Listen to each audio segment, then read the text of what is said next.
Chapter 7, Section 3, Money and Elections. Running for public office costs money and often quite a lot. The fact creates some very real problems. It presents the possibility that candidates will try to buy their way into office. It also makes it possible for special interests to try to buy favors from those who hold office. Clearly, government by the people must be protected from those dangers. But how?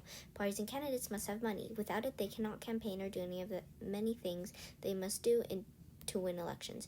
In short, dollars are absolutely necessary campaign resources. Yet, the getting and spending of campaign funds can corrupt the entire political process. Campaign spending. No one really knows how much money is spent on political campaigns in the United States. Remember, there are more than 500,000 elective offices in this country, most of them at the state and particularly the local level. More or less reliable estimates of total spending in presidential election years on all efforts to win nominations and to gain offices at all levels can be seen in the table on the next page. The presidential election consumes by far the largest share of campaign dollars. For 2008, total spending for all of the major and minor party presidential efforts for primaries, caucuses, conventions, general election campaigns, for everything, reached a mind-boggling $2.5 billion. The vast sums spent on congressional campaigns also continue to climb, election after election. That spending has doubled over the past decade. A candidate must now raise and spend at least $1 million in a typical race for a seat in the House. A Senate campaign can cost as much as 20 times that amount. All told, some $1.5 billion was spent on House and Senate contests in 2008. Radio and television time, professional campaign managers, consultants, newspaper advertisements, pamphlets, buttons, posters, and bumper stickers, office rent, polls, data processing, mass mailings, websites, travel. These and a host of other items make up a huge sums spent in campaigns. Television ads are far and away the largest item in most campaign budgets today, even at the local level. As humorist Will Rogers put it years ago, you have to be loaded just to get beat. The total amount spent in particular races varies widely, of course. How much depends on several things: the office involved, the candidate, and whether he or she is the incumbent or the challenger, the nature of the opposition, and much more, including not least the availability of campaign funds. Sources of funding. Parties and their candidates draw their money from two basic sources: private contributors and public treasury. Private and public sources. Private givers have always been the major source of campaign funds in American politics. They come in various shapes and sizes. Small contributions, those who give $5 or $10 or so, and only occasionally. Only about 10% of people of voting age ever make a campaign contribution, so parties and candidates must look to other places for much of their funding. Wealthy individuals and families, the fat cats, who can make large donations and find in their best interest to do so. Candidates, both incumbents and challengers, their families, and importantly, people who hold and want to keep appointed public offices.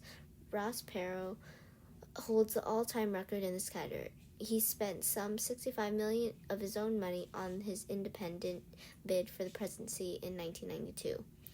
Various non-party groups, especially political action committees, PACs, Political action committees are the political arms of special interest groups and other organizations with a stake in electoral politics.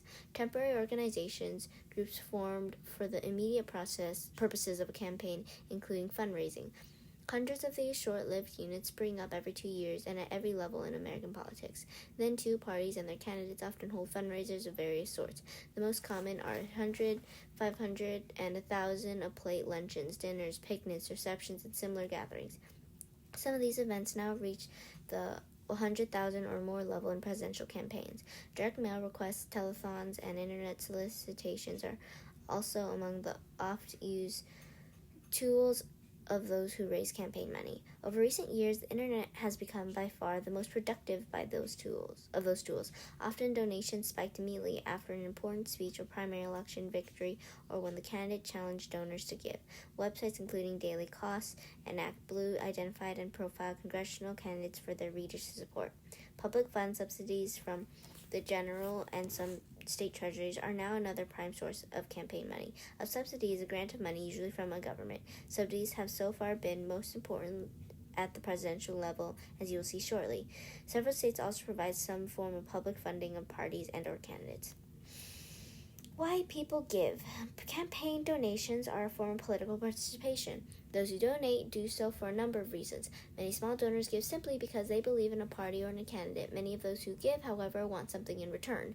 They want access to government and hope to get it by helping their friend win elections. And notice, some contributors give to both sides in a contest. Heads they win and tails they will win.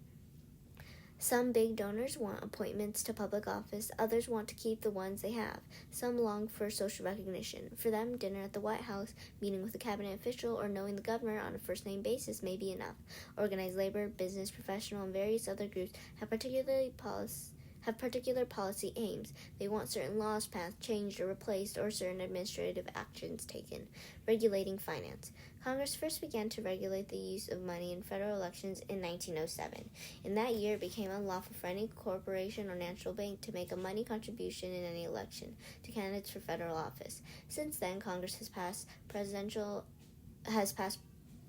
several laws to regulate the use in presidential and congressional campaigns. Today, these regulations are found in 4 detailed laws: the Federal Election Campaign Act, FECA of 1971, the FECA Amendments of 1974 and 1976, and the Bipartisan Campaign Reform Act of 2002.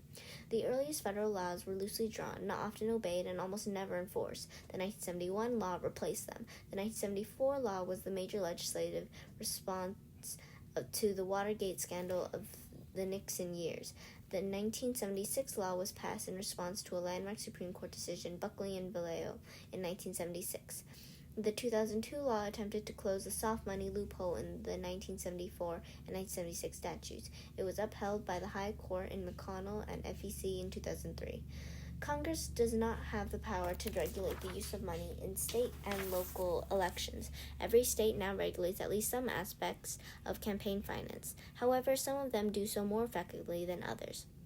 Federal Election Commission. The Federal Election Commission, FEC, administers all federal law dealing with campaign finance. Set up by Congress in 1974, the FEC is an independent agency in the executive branch. Its 6 members are appointed by the President with Senate confirmation. Federal campaign finance laws are both strongly worded and closely detailed, but they are not very well enforced. In large part, this is because the FEC has been both underfunded and understaffed. That is to say, members of Congress who remember, raise, and spend campaign money have made it practically impossible for the FEC to do an effective job. In short, the FEC finds itself in a situation much like that of the chickens who must guard the fox house. The laws that the FEC is supposed to enforce cover 4 broad areas. They 1. Require the timely disclosure of campaign finance data, 2. Place limits on campaign contributions, 3. Place limits on campaign expenditures, and 4. Provide public funding for several parts of the presidential election process. Disclosure requirements. Congress first required the reporting of certain campaign finance information in 1910. Today, the disclosure requirements are intended to spotlight the place of money in federal campaigns. Those requirements are so detailed that most candidates for federal office must now include at least one certified public accountant in their campaign organization. No individual or group can make a contribution in the name of another. Cash gifts of more than $100 are prohibited, as are contributions of spending from foreign sources. All contributions to a candidate for federal office must be made through a single campaign committee. Only that committee can spend that candidate's campaign money.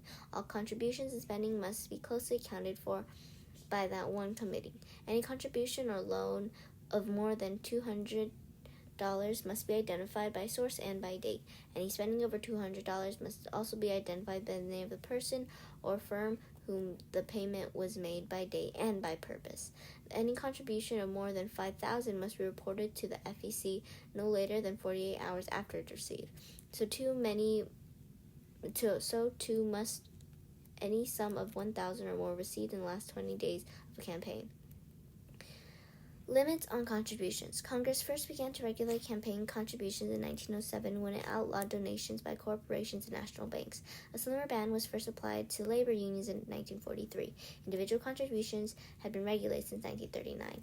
Today, no person can give more than $23,000 to any federal client in a primary $2,300 to any federal candidate in a primary election, and no more than $2,300 to any federal candidate's general election campaign. Also, no person can give more than $5,000 in any year to a political Action Committee, PAC, or $28,500 to a National Party Committee. The total of any person's contributions to federal candidates and committees now must be limited to no more than $108,200 in an election cycle, the 2 years from one general election to the next one. The FEC adjusts those figures to account for inflation every 2 years. Those limits may seem generous. In fact, they are very tight. Before limits were imposed in 1974, many wealthy individuals gave far larger amounts. In 1972, for example, W. Clement Stone, a Chicago insurance executive, contributed more than $2 million, equal to more than $20 million in today's money, to President Richard Nixon's re-election campaign. PAC contributions. Neither corporations nor labor unions can contribute to any candidate running for federal office. Their political action committees, however, can and do. Political action committees. PACs seek to affect the making of public policy, and so they are very interested in the outcome of elections in the United States. Some 4,400 PACs are active today, and those organizations are of two distinct types. Most PACs are the political arms of special interest groups, and especially of business associations, labor unions, and professional organizations. These groups are known in the law as segregated fund committees. They can raise funds only from their members, from the executives, the employees, and the stockholders of a corporation, from the members of a labor union, and so on. They cannot seek contributions from the general public. Each of these PACs is a part of its parent organization. BIPAC. The Business Industry Political Action Committee, and COPE, the AFL-CIO's Committee in Political Education, are among the most active of these groups. A few hundred PACs are unconnected committees. Each of them was established as an independent entity, not as a unit in some larger organization. Many are ideologically based. These PACs can raise money from the public at large. One major example is Emily's List, which actively recruits and funds pro-choice women as Democratic candidates. The group takes its name from this political maxim: early money is like yeast. It makes the dough rise. PACs will fill their war chests with contributions from the members of the PAC's parent organization, or which the dollars they raise from the public. They bundle the money they gather, that is, each PAC pulls it many contributes into a single large fund. Then they distribute that money to those candidates who, one, are sympathetic to the PAC's policy goals and have reasonable chance of winning their races. No PAC can give more than $5,000 to any one federal candidate in an election, or $10,000 per election cycle. Primary and general election. However, there is no overall limit on PAC giving to candidates. Each PAC can give to $5,000 per election to each of as many candidates as it chooses. PAC may also contribute up to $15,000 a year to a political party. Barack Obama refused PAC contributions in 2008. Even so, these groups poured $416 million into the presidential and congressional campaigns that year, and they funneled untold other millions into state and local contests around the country as well. Limits on expenditures. Congress first began to limit federal campaign spending in 1925. Most of the limits now on the book apply only to presidential, not congressional elections. This fact is due to mostly the Supreme Court decision in Buckley v. Vallejo in 1976. In Buckley, the High Court struck down all but one of the spending limits set by the FECA amendments of 1974 and held each of the other restrictions to be contrary to the First Amendment's guarantee of free expression. In effect, in the court in politics, money is speech. The one limit the court did not uphold is a cap on spending by those presidential contenders who accept FEC subsidies for their pre-convention and or their general election campaigns. As you'll see in a moment, those who seek the presidency can either accept or reject public money for their campaigns. In Buckley, the court said that those who take the subsidies must take a spending limit among with them as part of their deal with the FEC. Public funding and presidential campaigns. Congress first began to provide for the public funding of presidential campaigns in the Revenue Act of 1971. It brought in selections of the law in 1974 and again in 1976. The 1971 law created the Presidential Election Campaign Fund. Every person who files a federal income tax return can check off assigned $3 to his or her tax bill, $6 on a joint return to the fund. The money in the fund is used every 4 years to subsidize pre-convention campaigns, including the primary campaigns, national conventions, the presidential election campaigns the FEC administers, and the various subsidies involved. Pre-convention campaigns. Presidential primary and caucus campaigns are supported by private contributions, and if the candidate applies for them, the public money he or she receives from the FEC to be eligible for the public funds, a contender must raise at least $100,000 in contributions from individuals, not organizations. That amount must be gathered in 5,000 lots in each of at least 20 states, with each lot built from individual donations of no more than 250. That convoluted requirement is meant to discourage frivolous candidacies. For each presidential hopeful who passes that test and applies for the subsidy, the FEC will match the first 250 of each individual contribution to the candidate, up to a total of half of the overall limit on pre-convention spending. So, in 2008, FEC could give a contender about $21 million because the pre-convention ceiling was slightly more than $42 million. The FEC does not match contributions from PACs or from any other political organization. In 2008, Senator John McCain spent about $100 million to win the GOP nomination, some $7 million for it from the FEC. Senator Barack Obama, on the other hand, refused the public money. He raised and spent more than $230 million in private contributions in his campaign for the Democratic Party's nominations. National conventions. If a majority party applies for the money, it automatically receives a grant to help pay for its national convention. The FEC gave the Republicans and Democrats $16.4 million each for that purpose in 2008. Presidential election campaigns. Each major party nominee automatically qualifies for a public subsidy to pay for the general election campaign.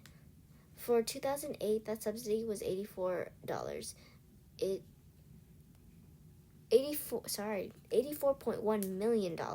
A candidate can refuse that funding, of course, and in that event be free to raise however much he or she can from private sources. Until 2008, the nominees of both major parties took the public money each time. Because they did, each one could pay no more than the amount of the subsidy in the general election campaign, and two could not accept campaign funds from any other source. In 2008, only Republican John McCain ran with the FEC money, and so could spend the Republican National spend only that $84.1 million in the fall campaign. The Republican National Committee, other party organizations, and several independent groups also backed the McCain effort, however, to the tune of some $210 million. Barack Obama, on the other hand, became the first presidential nominee in the 32-year history of the program to reject the public money. He raised and spent more than $500 million on his successful 10-week post-convention campaign. The fact that several contenders in both parties rejected the FEC money for their pre-convention campaigns and Senator Obama's abstention for the general election have led many to predict the collapse of the public funding arrangements in federal law. That development is a direct result of two major factors. One, a continued decline in the number of taxpayers willing to contribute to the presidential election campaign fund, and especially the continuing and accelerating rise in the cost of campaigning. The massive effort of that second-floor soaring costs on the whole matter of the campaign finance and its regulation can be seen in this stunning fact. For 2008, just one-time television advertising accounted for at least $300 million in presidential campaign spending. A minority party's candidate can also qualify for the FEC funding, but none does so automatically. For a minor party nominee to be eligible, his or her party must either 1. have won at least 5% of the popular vote in the last presidential election, or 2. win at least that much of the vote in the current election. Since 1972, only Ross Perot, 1992 and 1996, has come even close to qualifying. In the later use, the public money is received after the election, and so could not possibly help the candidate win votes in that election. Remember, many provisions in both federal and state election law are purposefully drawn to discourage the efforts of minor parties and independent candidates. Hard money, soft money. More than 40 years ago, President Lyndon Johnson described and then current body of federal campaign finance law as more loophole than law. Over recent years, we have came dangerously close to the point where LBJ's description can be applied to the federal election money statutes of today.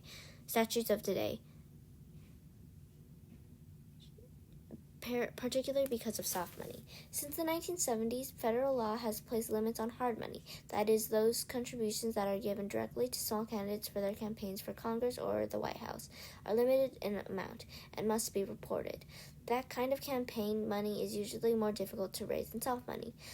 Funds given to the parties or to other political organizations in unlimited amounts to be used for such party-building activities as voter registration or get out the vote drives, or for campaigns for or against particular public policies, for example, gun control and minimum wage hikes. Both major parties began to exploit the soft money loophole in the 1980s, and they intensified their efforts in the 1990s. The Republican and Democrat National Committees and their House and Senate campaign committees granted millions of unregulated dollars from wealthy individuals, labor unions, corporations, and other interest groups. Officially, those funds were to be used for party-building purposes, but both parties found it easier to filter them into their presidential and congressional campaigns. The torrent of money rushing through the soft money loophole rose from about $19 million in 1980 to some $500 million in 2000. Those huge numbers have convinced a great many people that the nation's campaign finance laws are in serious need of reform.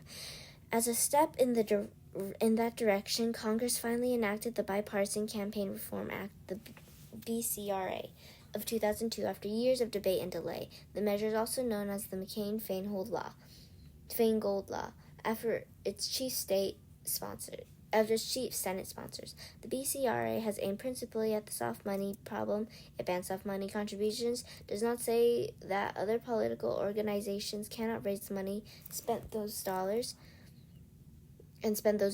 Almost immediately, a number of independent groups, organizations with no formal ties to any party, sprang up to do just that. In short, creative minds in both parties quickly found ways to skirt the ban on soft money. Some $200 million poured through the loophole in 2004, and even more for the congressional elections of 2006 and the presidential campaigns in 2008. Many of these independent organizations are known as 527s, after the section in the International Revenue Code under which they operate as tax-free entities. In 2008, Senator Obama initially discouraged the help of 527 organizations, while his opponent, Republican Senator John McCain, encouraged that help.